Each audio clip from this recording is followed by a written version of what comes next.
Le livre du ciel, tome 15. 28 avril 1923.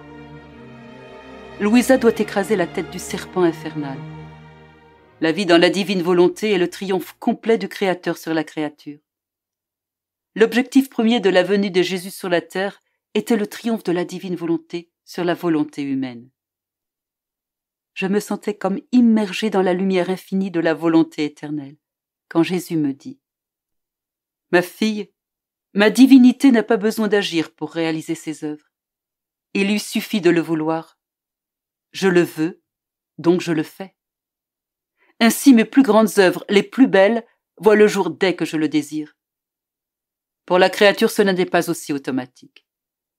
Si elle désire quelque chose, elle ne l'obtient pas si elle ne travaille pas pour l'obtenir. Maintenant, celle qui vit dans ma volonté vit comme dans un palais royal et reçoit la puissance de cette volonté dans la mesure possible pour une créature. Au moment où Jésus prononçait ces paroles, je me sentis attirée hors de moi-même, avec sous mes pieds un affreux monstre qui se mordait de rage. Comme Jésus était près de moi, il ajouta « Ma Vierge Mère a écrasé la tête du serpent infernal. Ainsi je veux que l'autre Vierge, qui sera la première à posséder la suprême volonté, écrase elle aussi cette tête infernale, qu'elle l'annihile et la renvoie en enfer en exerçant une parfaite autorité sur elle pour la décourager de s'approcher des créatures qui vont vivre dans ma volonté. Alors pose ton talon sur sa tête et écrase-la. » Rempli de bravoure, je passai à l'acte et je vis la bête se mordre encore davantage et, pour éviter que je la touche, s'enfuir dans les abîmes les plus noirs. Ensuite, Jésus reprit son enseignement. « Ma fille, crois-tu que la vie dans ma volonté n'est rien ? Non, non. Au contraire, elle est tout. Elle est l'accomplissement de toutes les saintetés. Elle est l'absolue maîtrise de soi-même, de ses passions et de ses principaux ennemis.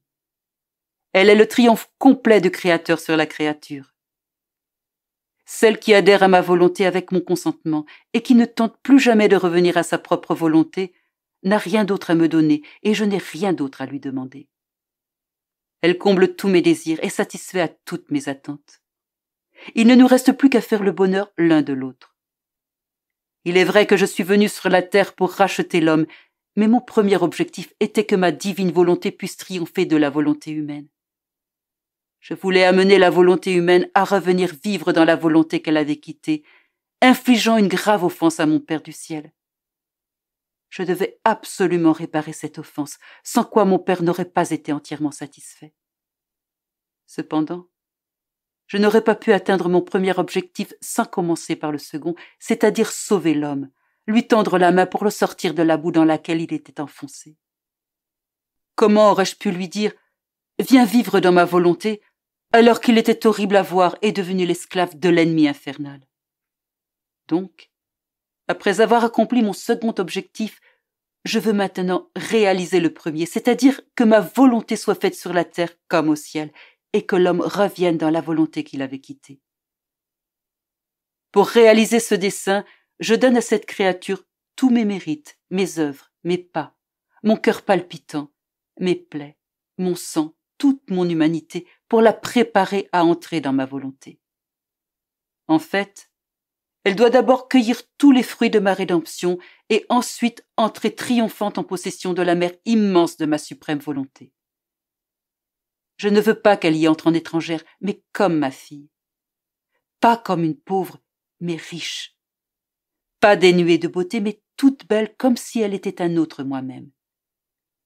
Voilà pourquoi je veux centraliser toute ma vie en toi. » Alors que Jésus disait cela, sortirent de lui comme des mers immenses qui m'envahirent complètement et m'immergèrent dans leur profondeur. En même temps, je vis un soleil qui irradiait sa lumière venue des fruits de la rédemption et prête à donner à la créature tous les fruits de sa volonté. C'était le soleil du vouloir éternel qui célébrait l'entrée de la volonté humaine en lui. Et Jésus me dit « Cette divine volonté a poussé dans mon humanité comme une fleur. Je l'ai cueillie au ciel avant de la replanter dans l'Éden véritable de mon humanité terrestre. Elle a germé dans mon sang et s'est nourrie de mes plaies pour devenir le plus beau des cadeaux à offrir à la créature. Ne veux-tu pas le recevoir ? Et moi, oui. Je désire la repiquer en toi. Aime-la et apprends comment la conserver.